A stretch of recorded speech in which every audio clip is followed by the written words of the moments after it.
similar to a hook punch and so different and unique. And first of all, what I have to say is use elbows sparingly, because even if you hit somebody perfectly with an elbow, there's a huge chance that you land it perfectly and your hand and arm will go totally numb and be totally useless. And same cannot be said for punching. There is a chance that you land a punch perfectly and happen to punch the Terminator and your hand just gets totally blasted, even if you're on point in terms of where you're supposed to land, but it's much more likely that that will happen with the elbow.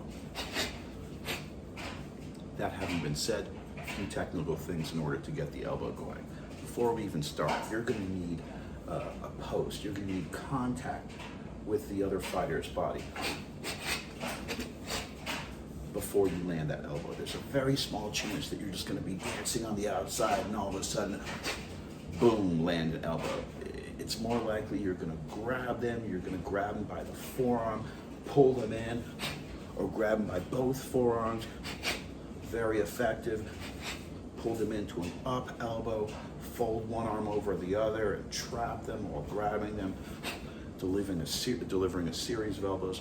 All these are effective ways, but like Justin Gaethje, who's a great champion, found out the hard way against Max Holloway.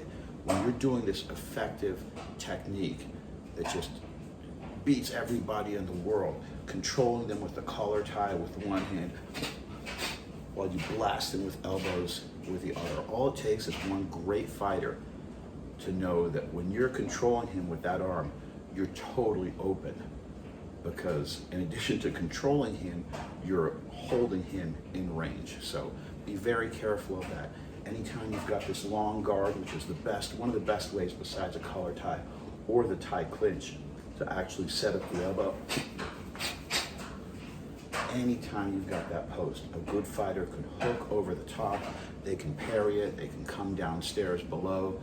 Usyk created a whole clinic on how to kind of like take apart that Conor McGregor,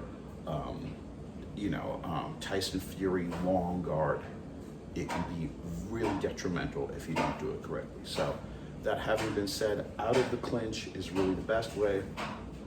Collar tie, if you do it carefully, or posting on the opposite bicep or shoulder, also a great way.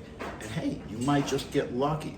Somebody overcommits and they're within range and you can land that knockout elbow. But most of the time, it's with some reference. That having been said, the same way this type of peekaboo stance is perfect for lining up punches, this kind of open traditional Thai guard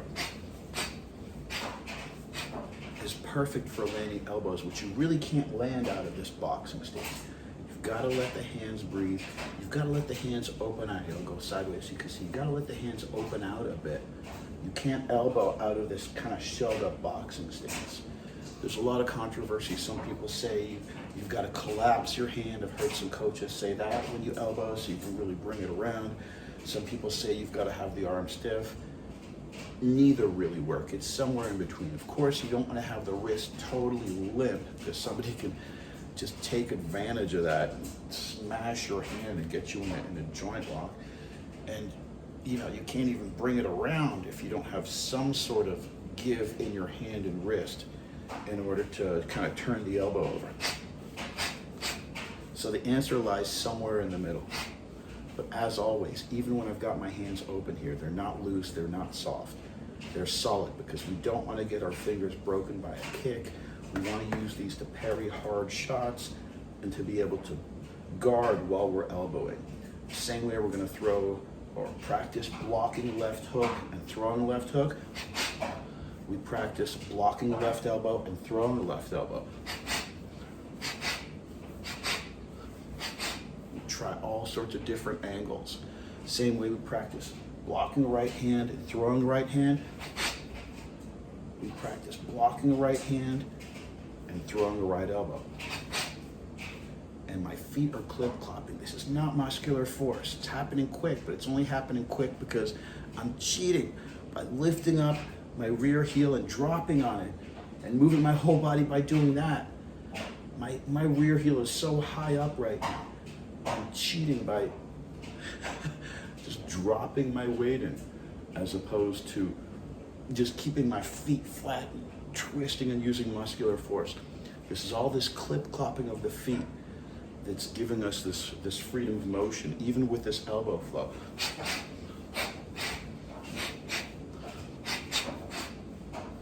We're gaining energy with this flow because we're clip-clopping the feet, we're breathing, and the shoulders are replacing.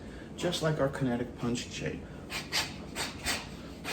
But we're replacing it with elbow strikes. Same thing when we pivot. Usually we pivot to the outside, throw a right hand, or pivot to the inside, throw a left hook.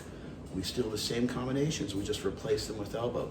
90-degree pivot, left elbow.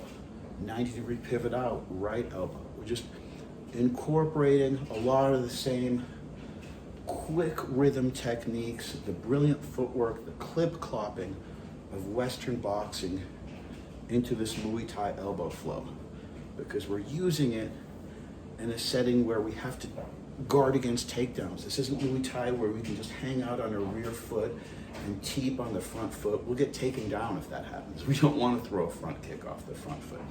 We want to be a little heavy on the front foot so that we can absorb some of those leg kicks and come in and blast the guy before he throws too many of them. Again, clip-clopping with the feet, shoulders are replacing each other, and we're going to start tomahawking a little bit too. Opening up the arm a little and arcing over with both sides, out of both stances. Tomahawk is a super effective weapon, especially against these soft nerve points. Total fight ender if you land it effectively and properly. And again, how do we land it? We're not just going to be out there and land a tomahawk elbow. Most likely, we're going to need a frame of reference. A quick touch to the opponent's bicep, to their chest, or controlling the back of their neck and pushing down with this forearm. So we kind of have this pinching, scissoring, if you will, while we land that beautiful elbow.